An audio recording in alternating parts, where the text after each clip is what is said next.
Isabela Giordano Gil Moreira, soteropolitana, nascida em 3 de janeiro de 1988. A gente conhece, é a Bela Gil, e o Brasil gosta muito dela. Mestre na culinária, orientadora de alimentação, comunicadora na TV e no rádio. É uma das saias do Saia Justa, programa famoso da GNT, e tem também um canal de YouTube. Bela vê alimentação como força vital, como energia para o corpo e para o espírito, mas também como estilo de vida, no sentido amplo de vida, até político. Autora de livros premiados, o Bela Cozinha, As Receitas e o Bela Cozinha 2, que venderam entre 2014 e 2017 quase 200 mil exemplares, e acaba de lançar Quem Vai Fazer Essa Comida. Morou em Nova York, trabalhou em 2 renomados restaurantes veganos, o Candle Café e o Candle 79. É fundadora do Instituto Comida e Cultura, de que nós vamos falar aqui, mas tem muita coisa a mais que a gente vai saber agora.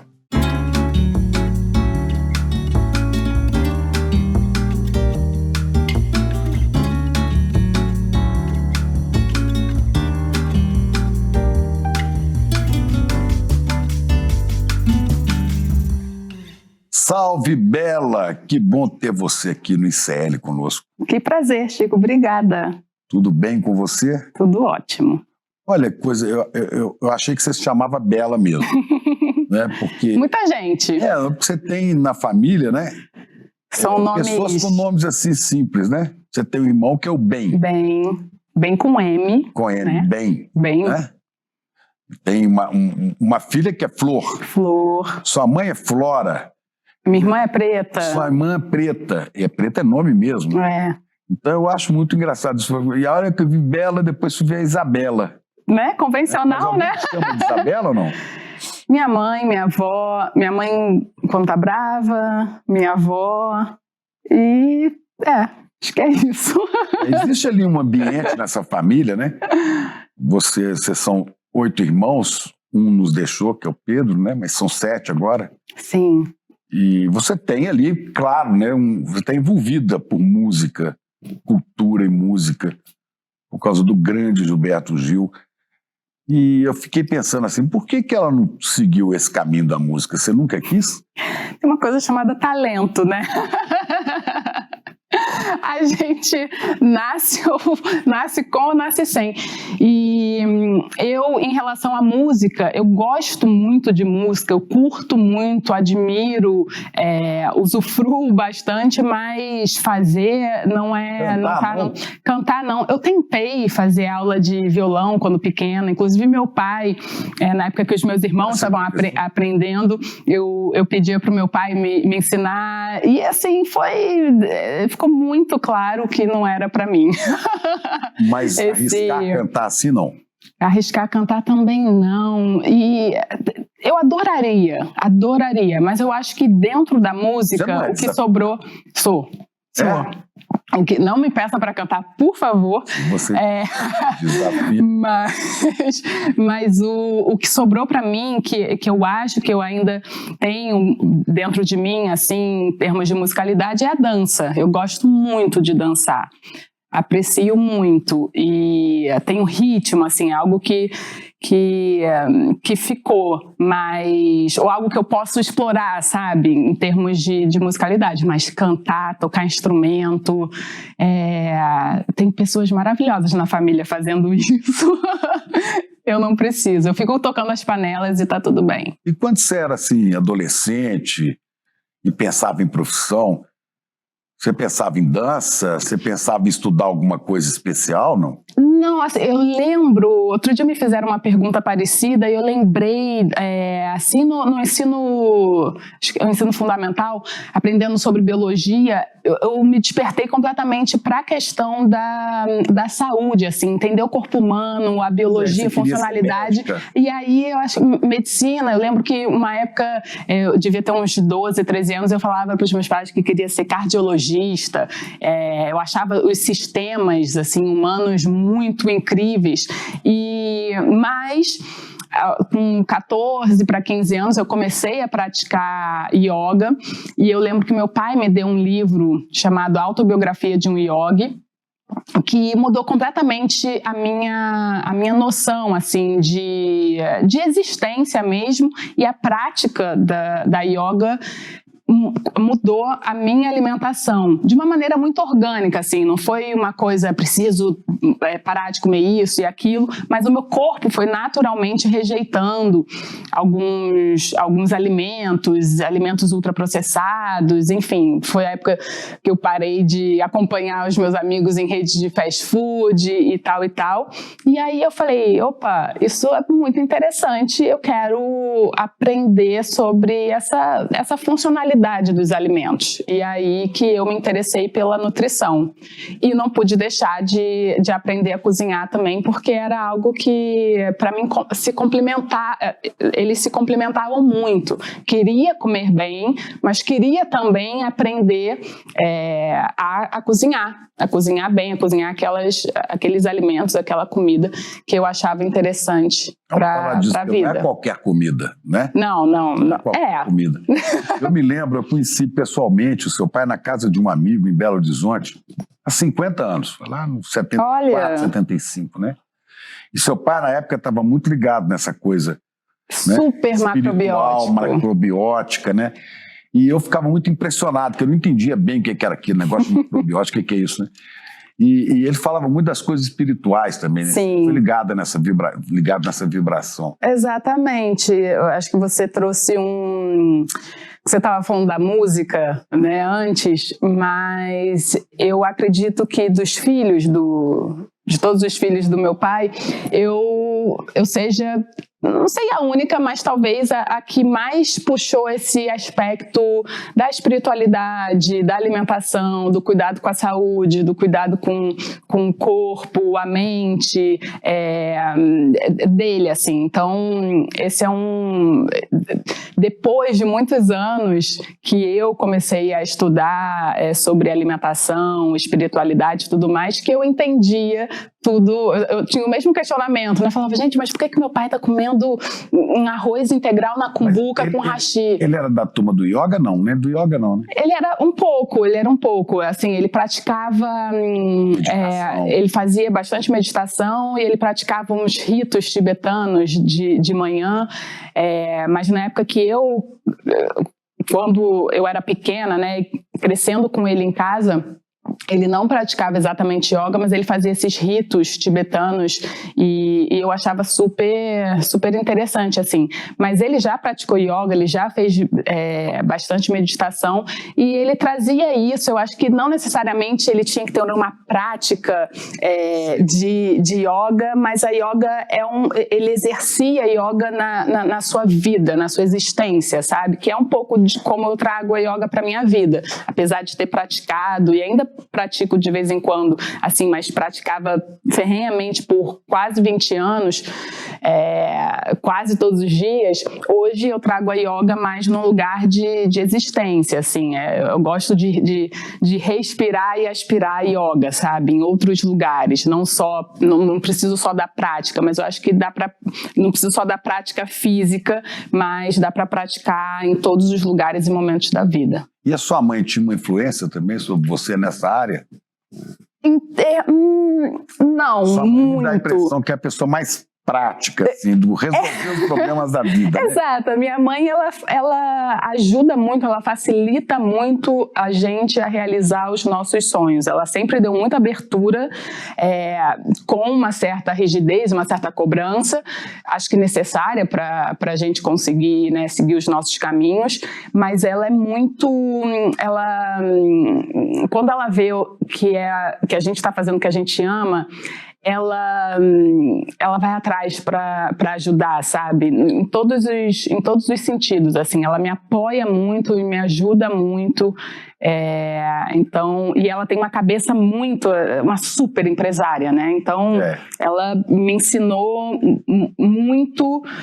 Hoje eu tenho restaurante, tenho alguns outros negócios. Com muita influência da sua mãe. E a minha mãe, ela é a maior inspiração, assim, meu maior espelho de alguém que consegue manter um negócio bem sucedido, assim. Eu percebo nela facilidade também de comunicação. Enfim, geminiana nata, né? Ela comunica também e ela é a pessoa. Deve ser isso. Gente, 2 de junho. O meu é 17. Mas nós fomos vizinhos. Né? Sim. E eu sempre via sua mãe muito agitada, ela é articuladora. O prédio inteiro. Né? Ela é a maior articuladora. Acho que se ela fosse política, ela seria assim, ela tem a política dentro dela, sabe? Apesar de que não é o que ela... Quem foi político foi seu pai. Foi meu pai. Vereador, ministro. Isso, né? Mas ela é política no melhor sentido da palavra, né? De que ela consegue articular com tudo e todos. Ela cria uma grande rede, assim. Ela é incrível. Então, esse poder de articulação para negócio, principalmente, eu puxei da minha mãe. Um casamento muito bom para isso tudo, né? Muito. Seu pai às vezes fica mais na... Né? É perfeito. Os dois estão ali quase 50 anos juntos. É uma beleza. É inevitável que eu pergunte muito sobre seu pai, porque é uma família que brilha, né? Sim. Que brilha, inclusive com arte. Você tem uma irmã que canta com ele, sua filha já está cantando, a Flor, né? Sim. Seu irmão, bem também. Sim. Agora, qual a lembrança primeira que você tem do seu pai cantando, de música? Ou quando você descobriu assim, pro meu pai é um baita de um artista? Eita, a primeira lembrança de música, eu não tenho uma música específica, mas eu lembro muito, assim, fechando o olho, lembrando da minha infância, da minha casa lá em São Conrado.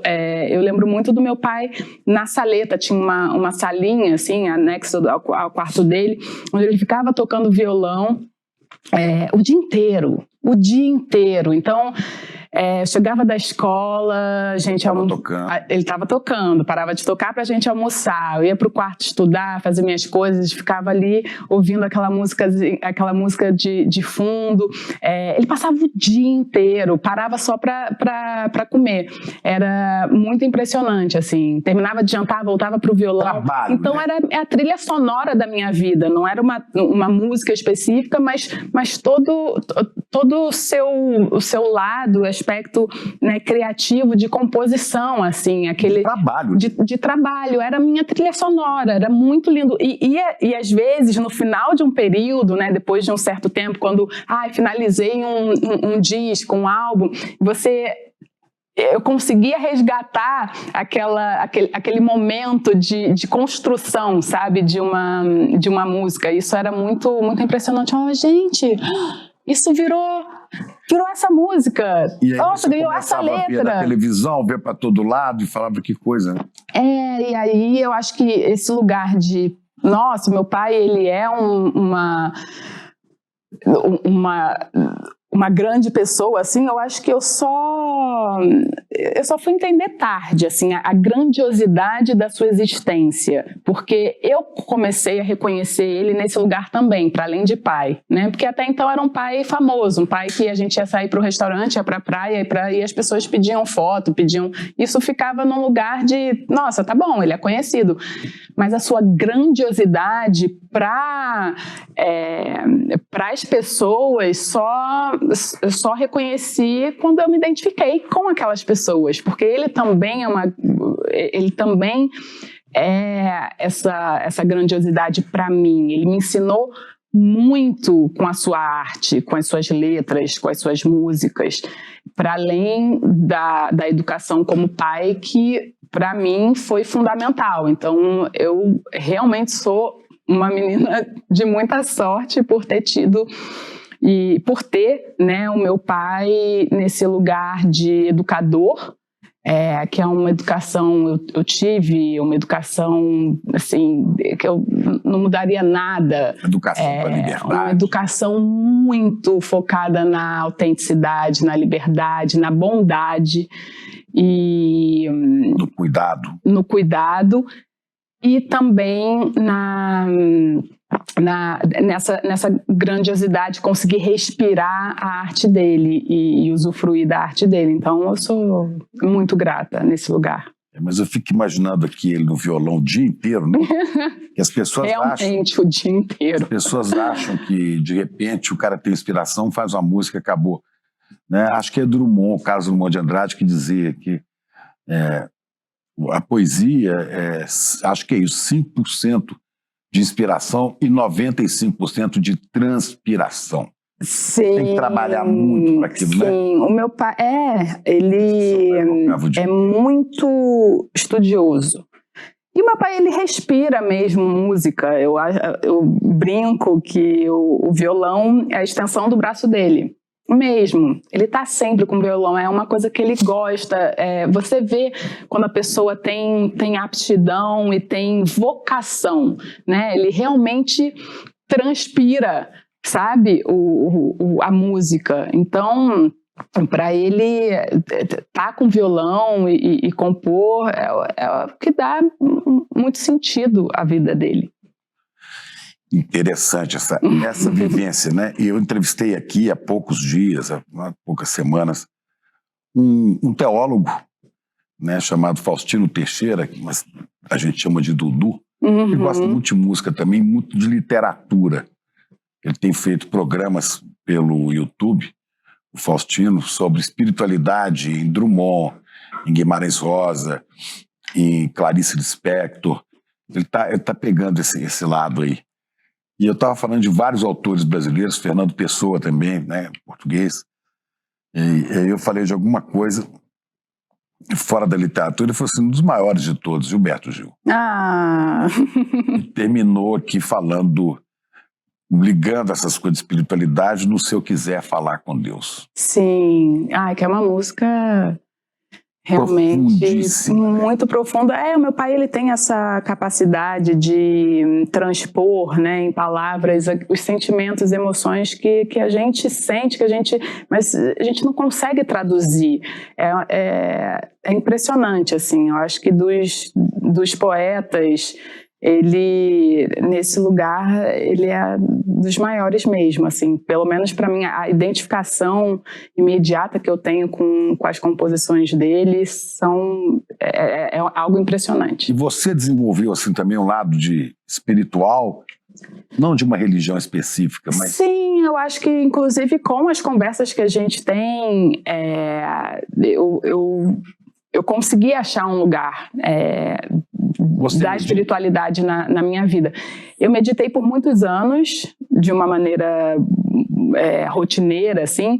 Hoje, menos. Eu não estou meditando, é algo muito esporádico. Quero voltar, porque acho importante, é algo que é como se resetasse o sistema, sabe? É tão bom, me faz tão bem, mas eu tenho sido de uma forma atropelada pela vida e tenho dado também a oportunidade de me deixar levar um pouco sem querer, tá muito disciplinada, tá muito equilibrada, tá muito... Tem que cantar um pouco com o Zeca Pagodinho. Deixa a vida me levar. Exato. Eu sempre fui muito rigorosa, disciplinada comigo mesma. E então eu me deixei assim um pouco, mas às vezes eu quero recorrer e não é tão fácil assim, né? Porque meditar é uma prática, um exercício. Você precisa ganhar musculatura para isso, para sentar, aguentar aquele tempo todo parada, respirar, conseguir fluir na meditação. Então eu quero voltar. Mas eu vejo que você pega um assunto, você vai fundo nele. Você começou a cozinhar, né, e foi trabalhar, foi pesquisar mais a cozinha e depois fez um estágio em 2 restaurantes que eu falei aqui de Nova York. Sim. Eu comecei a cozinhar, assim, eu quis aprender a cozinhar para eu poder comer bem. Aí você foi fazer um curso. Aí eu fui fazer um curso, Nova York. até para poder... Eu fiz um curso em Nova York para, além de ser algo para mim, né, para minha vida, para eu... porque eu não tive educação alimentar no sentido culinária, né, assim, que eu acho importante também, acho que deveria estar nas escolas, por exemplo, a gente deveria aprender a cozinhar, aprender sobre os alimentos, não para virar cozinheiro profissional ou algo nesse sentido, mas para você pelo menos saber, ter a noção, e se você não quiser cozinhar, tudo bem, mas pelo menos que você saiba, né? Então, eu fiz o curso muito para mim, e depois eu quis me aprofundar nos alimentos em si, e aí eu fiz a faculdade de nutrição também lá em Nova York. Mas era um curso orientado para comida... Era um curso de comida natural, assim. Sim, eu não fiz a culinária básica, né? O curso de culinária francesa, por exemplo, era baseado tinha muitas aulas que bebiam assim de noções da Ayurveda, da macrobiótica, da medicina chinesa, tinha dessas culturas que enxergam a comida, o alimento como prevenção, tratamento ou cura de doenças, sabe? Então era um curso muito interessante, assim, foi bem importante. Eu gostei bastante. Mas você já foi carnívora, para falar assim?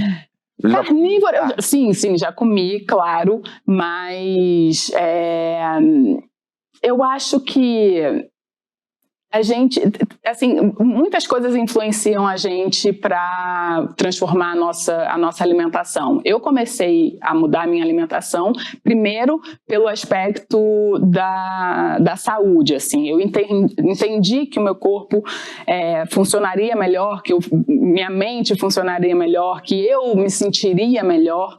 Eu acho que essa relação do bem-estar, né, de você se sentir bem, é muito importante, mudando a minha alimentação. Então, por que não? Então a saúde foi o primeiro aspecto. Depois, estudando, indo a fundo, a questão ambiental, ela foi mais um fator para eu enveredar assim, para uma dieta baseada em plantas, né, para me tornar vegetariana e tal. E a questão dos animais. Mas, então foi esse o caminho assim, que eu fiz para me tornar vegetariana, para estudar sobre alimentação. Eu tinha 17 para 18. Quando você fez esse estágio, trabalhou nesses restaurantes? Eu tinha 19. Esses restaurantes de Nova York. Eu tinha 19 anos. E aí você foi para a cozinha mesmo lá aprender? Aí fui para a cozinha, aprendi. Restaurante é um lugar que aprender e também falar, cara, não é o lugar onde eu quero trabalhar. A cozinha de restaurante é um lugar muito, assim... Pode ser bom, mas também pode ser um lugar muito hostil, assim. É um trabalho árduo, né? Um trabalho que você fica muito tempo, 10 horas, 12 horas em pé. Muitas vezes num lugar super quente, apertado, com gente gritando. Então, eu lembro, assim, de pensar, cara, isso não é pra mim, eu não quero isso. E aí... Recentemente, né, tem uns 4 anos que eu abri um restaurante. Você tem um restaurante aqui em São Paulo, exato, na Vila Madalena. Tem o Camélia Dodó. Eu falei, quando eu abri um restaurante, porque eu sempre quis, assim, ter restaurante, ser dona, um restaurante, sabe, familiar, assim, aquela coisa de cantina, onde a família ali toma conta, sabe, esse sonho familiar, e foi basicamente o que aconteceu. E quando eu abri o restaurante com meu ex-marido, eu lembro que os meus filhos, né... Tá lá até hoje ele, né? Tá. A Flor, ela fazia o caixa, a gente chegava, ela limpava, passava a vassoura no salão, o Nino embalando o delivery, era uma coisa né, para eles, assim, de diversão, e a gente ali realizando aquele sonho amoroso, familiar e tudo mais. Você tem? Não, 2. Eu tenho 2. E os 2 tiveram no restaurante? E os 2 tiveram no restaurante? Os 2 estavam lá. Foram ao restaurante, sim. E então era esse sonho, e eu falava, mas isso, no dia que eu tiver um restaurante, a cozinha, eu quero um restaurante onde a cozinha seja um lugar bacana, harmônico, menos cruel, porque assim, cozinha de restaurante pode ser muito disfuncional, com violência psicológica, com abuso moral, abuso sexual, assim, realmente um lugar hostil. Entrei na cozinha de um restaurante muito movimentado no Rio de Janeiro, né? Inclusive, me surpreendeu o bom humor das pessoas que cozinhavam, porque o Rio já estava no verão, já estava quente, a cozinha é uma sauna. Como é que você aguenta ficar aqui horas e horas? Uma sauna. Pois é. Então, não é um trabalho fácil, então eu quis muito prezar por isso, assim, fazer com que as pessoas tivessem vida para além da cozinha, né? Um salário justo, uma escala 5:2, então e tá funcionando. Mas tá você funcionando, ainda frequenta a cozinha? Agora mais não, assim, eu vou muito de vez em quando. Seu ex-marido sim, né? Ele era do salão, ele trabalha agora, enfim, né, também é dono, meu sócio, mas ele é muito bom gerente, ele sabe administrar bem ali as pessoas e as contas e tudo, e eu fiquei com a parte, obviamente, de criar o cardápio, fiquei na cozinha por quase...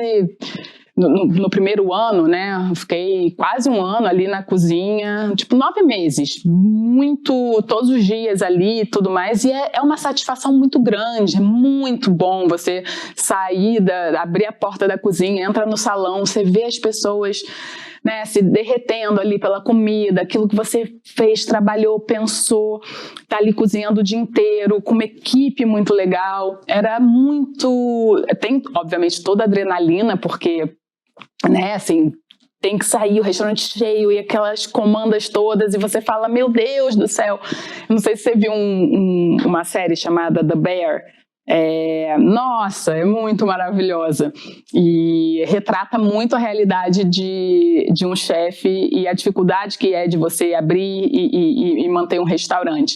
Então é muito bom, é muito satisfatório, mas não é uma tarefa fácil. Só que é isso, dentro do meu restaurante, trabalhando com produtos orgânicos, agroecológicos, eu acho que eu tive a oportunidade de mostrar que é possível, sabe? Mostrar que é possível você ter um restaurante que seja, né, socialmente saudável, que seja ambientalmente bom e que seja justo, e que seja interessante para todo mundo. Tanto para quem vai lá comer, quanto para quem trabalha, quanto para quem fornece. Quer dizer, é mais do que isso, é um estilo de vida, né? Onde as pessoas vivem, exercem uma profissão de uma maneira que pode ser muito agradável, e cuidam da própria saúde, inclusive preventivamente, por causa da comida. Exatamente, é isso. E aí você já parte para uma outra questão, que não é só da saúde individual, é da saúde coletiva, é a questão política. Sim, porque a gente... Falou dos agrotóxicos e tudo. Como é que você despertou para isso, né?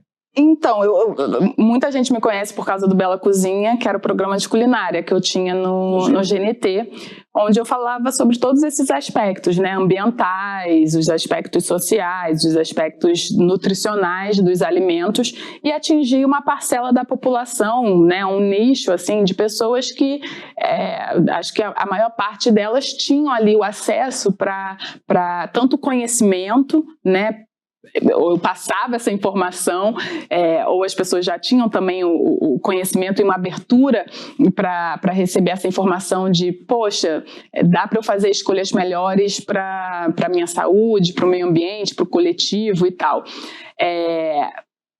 E conseguir, de uma certa forma, transformar e incentivar essas pessoas para uma alimentação mais saudável.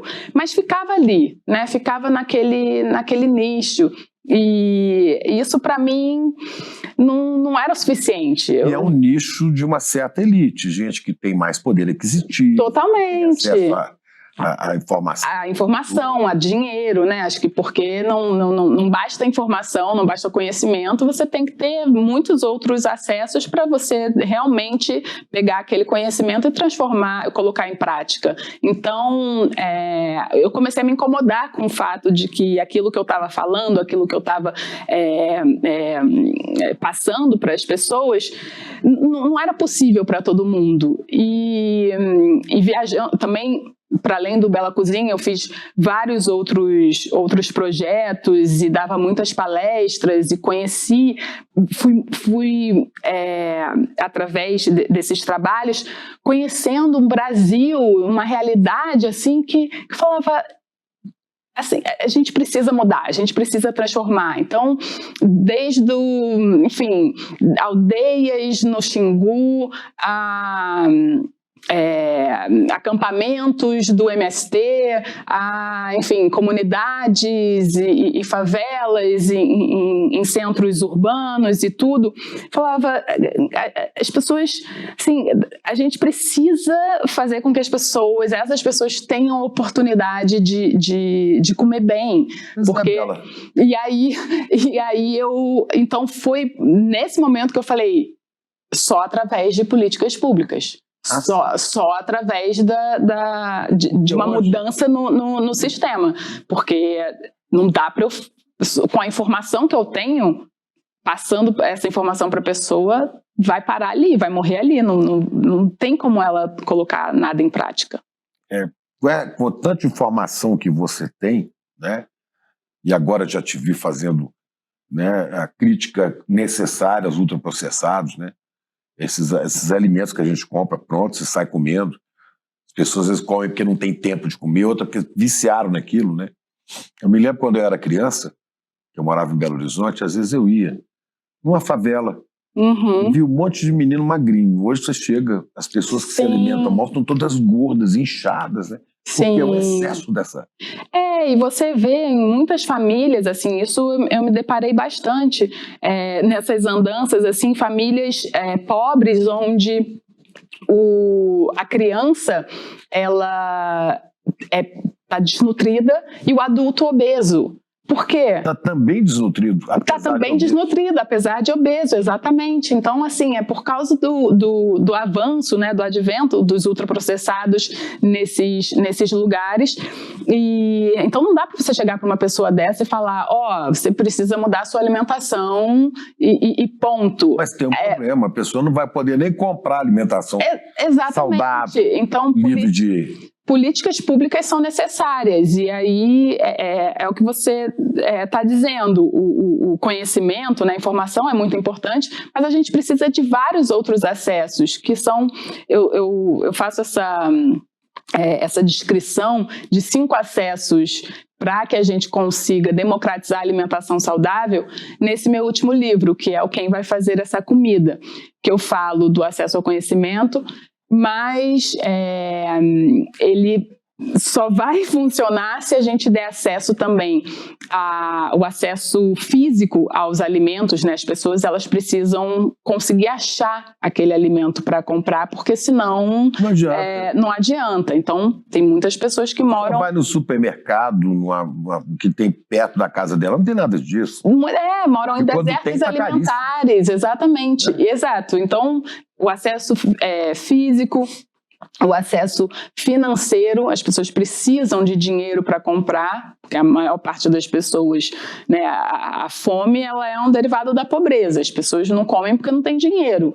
Então, precisam desse acesso, precisam de acesso a saneamento básico, por exemplo, ferramentas básicas para tornar o cozinhar possível. As pessoas precisam de água limpa, precisam de eletricidade, precisam de panela, precisam de lixo, precisa de esgoto, né? Exatamente. E as pessoas precisam do tempo também para cozinhar. Então, eu elenco esses acessos para as pessoas terem noção do caminho que qual é o fio condutor que a gente precisa para tornar a alimentação saudável uma realidade.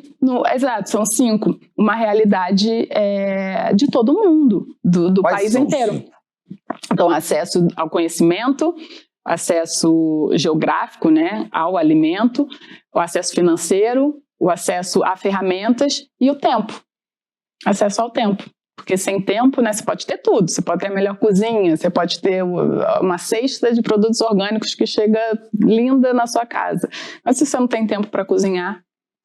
Pois é, mas não há políticas públicas eficazes, né, ao longo do tempo, para que as pessoas tenham acesso a esses alimentos, da agricultura familiar, né? Então, tem algumas políticas públicas muito interessantes no Brasil que ajudam... Ainda não massificou isso, né? Oi? Ainda não massificou isso. Não, Tem muita grana para o agro, né? Porque o agro é importante na balança comercial, mas o agro faz coisa que a gente não come. Exato. Não come soja. Exato, assim, tem um... O Brasil ainda precisa entender qual é a sua prioridade quando se fala em relação à alimentação. E a gente sabe que assim, tem muito lobby, as empresas elas estão atrás de lucro e não necessariamente pensando na saúde das pessoas ou na saúde do meio ambiente. Então é muito difícil lutar contra esse sistema, mas eu acho que de certa forma, o governo agora, ele entende que não dá só para a gente falar de quantidade de comida, de acesso à comida, a gente precisa falar da qualidade do alimento, porque os ultraprocessados, que são esses alimentos que a maior parte da população brasileira tem acesso hoje, porque são mais baratos, está matando. Né, os ultraprocessados estão matando. Esses dias, impressionante. São quase 60 mil pessoas que morrem por ano por causa do consumo de ultraprocessados. Intoxicados por comida, né? Intoxicados por comida. Eu falo assim quase que as pessoas estão. É um número maior do que o número de assassinatos. Eu faço essa comparação, que a bala de saquinho mata mais que a bala de revólver, né? É uma tristeza, mas é a realidade. Só que os meios de comunicação não estão focados nisso aí. Não. Até porque há muitos anunciantes, né? Há muitos patrocinadores. Exatamente, é difícil, por isso, é uma briga que a gente tem que comprar, mas eu acho que a sociedade tem que fazer esse pacto consigo mesma, porque continuando da maneira que está, não vai sobrar terra, não vai sobrar água, não vai sobrar comida, não vai sobrar, não vai dar. Você fala de proteína, mesmo proteína animal, né? Nós temos um rebanho bovino que é dos maiores do mundo, se não for maior. Sim. Mas o povo brasileiro não tem acesso a essa proteína animal.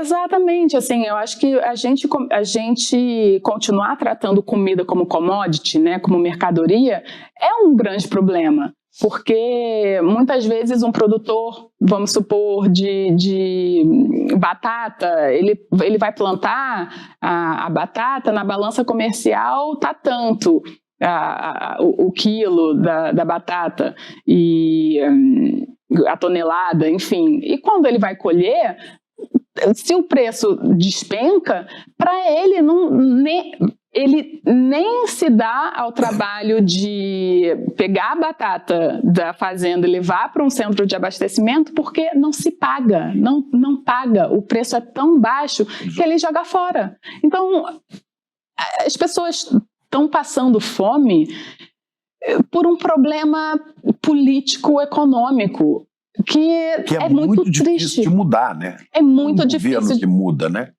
Não é um governo que muda, mas o governo tem ferramentas que podem ajudar nesse processo. Assim como o programa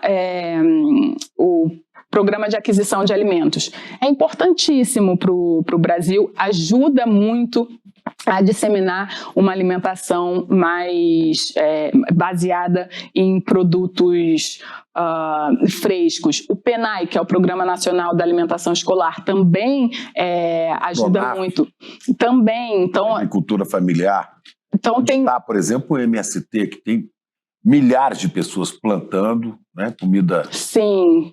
Comida tem boa, veneno, comida boa, exatamente. Só que não tem os incentivos que tem, por exemplo, a água, que paga imposto, né? Infelizmente, não. O setor dos agrotóxicos deixa de pagar 30% de imposto. Para incentivar a exportação, não sei o que e tal, né? Tem que mudar a seta, né? Assim, para onde o que a gente quer incentivar no Brasil? O que a gente quer incentivar?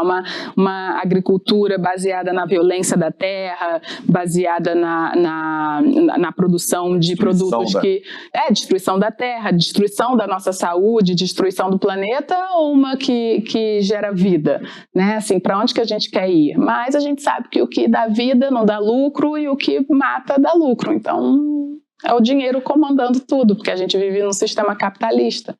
Mas quando você vê, você fala, tem que fazer um ajuste fiscal, Não, um bom jeito de começar a fazer ajuste fiscal seria reduzir, né, a isenção de impostos que essa imensa produção agrícola tem, né? O agro grande. Diminuir a isenção.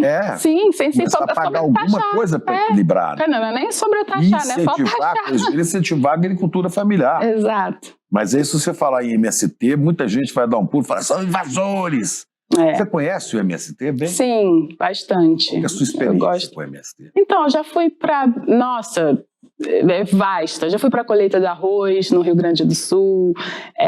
Já fiquei um tempo já fiquei um tempo não era o acampamento, um assentamento ali na Lapa, em Curitiba, que eles têm, nossa, uma plantação, uma produção linda de produtos orgânicos. Eles são os maiores produtores de arroz orgânico da América Latina. Da América Latina. Eu fiquei sabendo também que são os maiores produtores, se não me engano, de cacau. De chocolate. Olha, sim, na Bahia já fui em produção de cacau. Eu conheço bastante, assim, eu sou super próxima do João Paulo, do João Pedro. João Paulo, coordenador, né? João Paulo Rodrigues, E o João Pedro, fundador. E o João Pedro Stedley, exatamente. O João Paulo me dizia que nessas fazendas do litoral da Bahia, na região de Ilhéus e tudo, né? Que houve um problema muito sério nos produtores de cacau ali, que é a vassoura da bruxa, sim. Que é uma praga, e que eles não conseguiram acabar com essa praga usando todo tipo de agrotóxico. E o MST começou a ficar abandonados as fazendas, o MST começou a ocupar essas fazendas, e junto com gente da universidade descobriram, né, um controle biológico. Sim. Então hoje eles estão produzindo muito chocolate. Sim, esse é um outro projeto importante para o governo também, de incentivar os biofertilizantes, porque a gente tem muito conhecimento, os controles biológicos, então a gente tem saída, a gente tem conhecimento, a gente tem ferramenta, mas falta incentivo. Certo, no lugar certo. Você tem essa preocupação com a saúde, com as suas receitas, com tudo isso, mas, ao mesmo tempo, você já demonstra que tem um posicionamento político. Que é político? Sim. Né? É um posicionamento diante, né, da estrutura econômica que a gente vive. Exato. Eu sou uma pessoa, acho que... Aí puxando também um pouco do meu pai, eu tenho as minhas ideologias, eu tenho eu genuinamente quero e enxergo a possibilidade de melhora de qualidade de vida para a população, assim. Meu maior desejo é que, todas as pessoas possam viver bem, sabe, possam viver com seus direitos adquiridos, com suas necessidades básicas sustentadas, e eu acho isso, e não só o básico, né, a gente não quer só comida, mas diversão e arte, a gente quer muita coisa, a gente quer vida. Então eu enxergo a possibilidade disso numa mudança, que como eu falei, a gente tem as ferramentas, mas é um problema político. Então eu acho que não só pela política, mas é por meio da política que a gente vai alcançar isso. Só que eu não acho que eu acho que as pessoas, né, assim, a sociedade tem um papel fundamental e muito importante. O terceiro setor tem um papel importante, né, as organizações, os institutos, os grupos, as comunidades. A gente pode fazer muita coisa também para transformar. Os artistas podem fazer muita coisa para ajudar nessa conscientização e nessa instigar uma transformação. Então eu acho que é isso que eu gosto de vir aqui comunicar e falar e trocar, porque vai que isso desperte a transformação em alguém, ou que abra o olho de alguém que pense, nossa, eu tô comendo mal, não é só porque eu quero, é porque o sistema quer. E por que eu deixo isso acontecer? Então, interessa quem ganha dinheiro com isso. Exatamente. Então, assim, de uma certa forma, ajudar as pessoas a se revoltarem, sabe? E entender o caminho para a gente transformar isso. Parceria. Quer dizer, gente que pensa assim, que luta por esses valores no mundo institucional, né? No meio parlamentar, no executivo, no judiciário. Você tem encontrado gente nessa disposição? Eu tenho,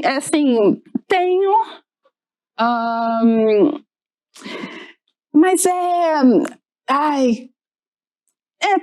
tenho, mas é difícil, né? Assim, é difícil atravessar. Você tem uma filiação partidária, né? Sim, eu sou filiada ao PSOL. Mas nunca quis ser candidata a nada? Não, queriam que eu fosse. Eu lembro na época o Boulos falava, não, Bela, vamos, você como deputada. Eu votaria. E eu quase fui, mas também na época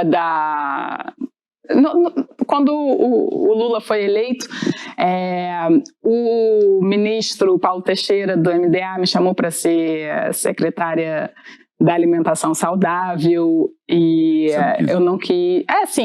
eu adoraria, eu acho que isso é uma das maiores, assim, honrarias que eu poderia ter, de reconhecimento do meu trabalho e essa valorização, né? Nossa, então, assim, o próprio governo está entendendo a importância de olhar para a qualidade da alimentação das pessoas e tudo mais. Então, acho que, assim, era simbólico e, ao mesmo tempo, importante para a gente conseguir colocar em prática, né, essa democratização da boa alimentação.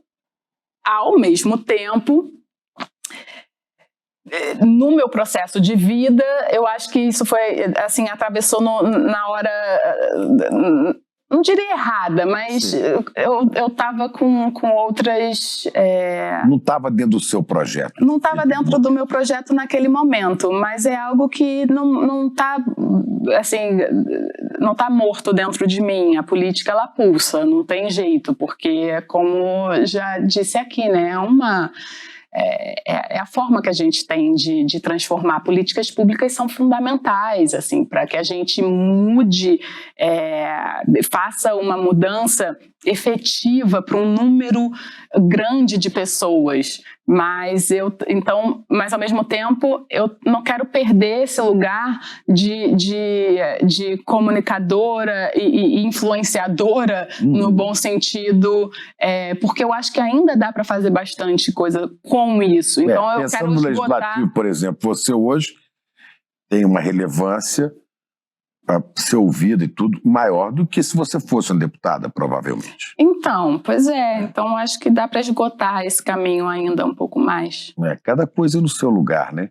Agora, no seu tempo. O lugar dessa luta, sem dúvida, que é um lugar da esquerda. Não é, não é possível você imaginar que numa sociedade, não é, baseada no capitalismo, no lucro, não é, principalmente esses modelos neoliberais que a gente tem, se essas coisas venham a avançar. Não vai. Não. Pois é uma luta da esquerda. Eu acho que nisso eu não tenho dúvida, até porque o cerne, né, do neoliberalismo, assim, e principalmente da direita conservadora e extremista, aponta para a solução individual, né? Assim, cada um por si, cada um fazendo o seu. E o que dá mais dinheiro, né? E o que dá mais dinheiro, claro. Mas, então, eu acho que a gente precisa fortalecer também a esquerda nesse lugar e pensar numa mudança, numa alternativa, não sei de sistema mesmo, de sistema socioeconômico, porque do jeito que está... E o planeta vai se esgotando, né? Está se esgotando, né? Qual que é o seu sonho de Brasil? Conta para mim. Olha, o meu sonho de Brasil é um Brasil menos violento e com lideranças, né, menos perversas, porque... Então eu acho que é um Brasil rico em arte, cultura, natureza e comida boa e comida para todo mundo. Meu sonho é que todo mundo, cada brasileiro, brasileira, criança, idoso, doente, saudável, presidiário, qualquer pessoa tenha a possibilidade de comer bem. É por isso que você trabalha, que você fundou um instituto? Fala um pouquinho. Também, eu tenho o Instituto Comida e Cultura, que é um instituto que trabalha com educação alimentar, né? A gente dá aula de educação alimentar, do sistema alimentar todo. Ele é híbrido, mas a gente tem projetos em vários estados do Brasil. Eu vou dar o exemplo de São Paulo, que a gente tem uma parceria com a Faculdade de Saúde Pública da USP, então a gente usa a cozinha deles lá para dar aula para merendeiras e professores, professoras sobre educação alimentar, para que eles passem isso para a sala de aula. As aulas são híbridas, né? Tem tanto presencial quanto online. Como é que as pessoas acessam para saber, para conhecer? Tem o site. Qual é o site? Instituto Comida e Cultura. Tudo junto. Instituto Comida e Cultura. Sim. .com.br. Anota aí, Instituto Comida e Cultura. Tem Instagram também, então... Com o mesmo nome? Com o mesmo nome, Muito Instituto legal. Comida e Cultura. Bom, eu queria que você desse uma receita. Você tem uma receita, né? Eu quero depois conhecer esse livro, que não é um livro de receita. Quem vai fazer a comida? Né? Sim, eu esqueci de trazer. Esse não é um livro de receita. Esse não é um livro de receita, mas é um livro muito importante que fala sobre o trabalho doméstico, mulheres, e tem esse recorte, né? E alimentação saudável, porque a gente sabe que o cozinhar faz parte, né, desse trabalho, do trabalho doméstico, que precisa ser reconhecido, precisa ser valorizado, porque ele ainda ainda é muito invisibilizado para fazer todo esse sistema. Quem vai fazer essa comida, em geral, é a mulher que vai fazer. É a mulher que vai fazer, então a gente... Ela pode ser, e é uma educadora na cozinha. Então eu discorro sobre essa problemática, assim, porque a mulher está sempre na cozinha fazendo comida. Quem vai fazer essa comida? Vamos ver esse. Agora, os outros têm receita. Sim.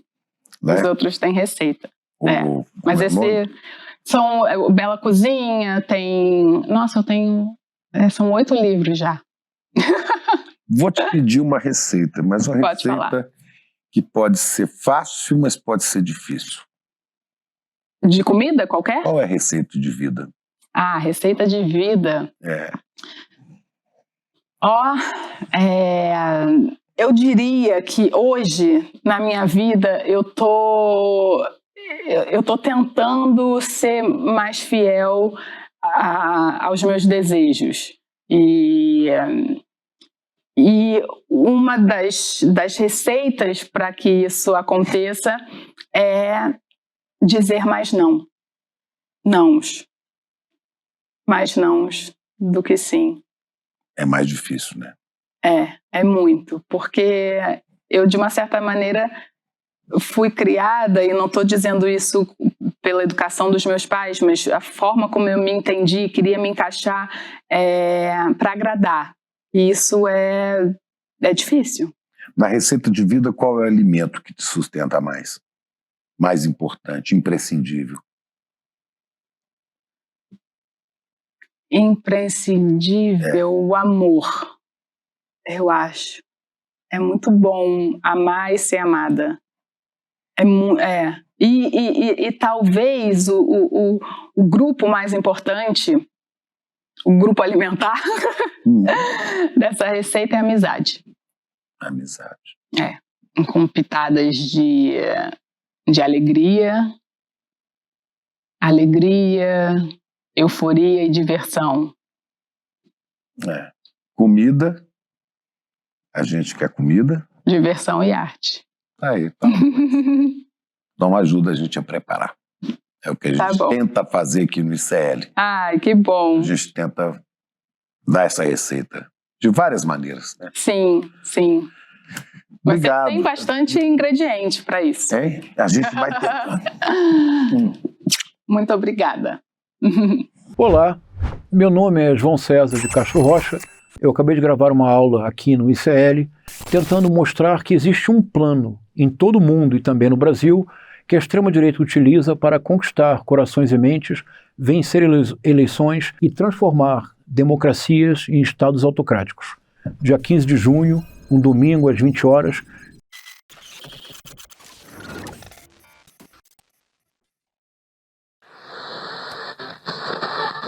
Bom dia, pessoal! Alô, salve! Eu sou a Gabriela Varela e esse é o Videocast em Detalhes. Essa é a gravidade da situação.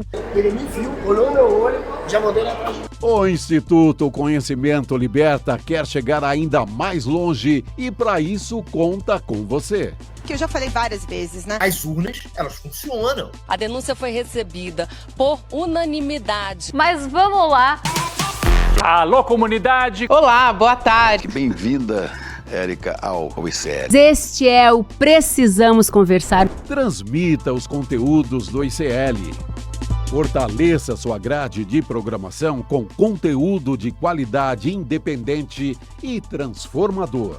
Acesse o link icl.com.br/parceria e venha ser parte dessa rede de transformação.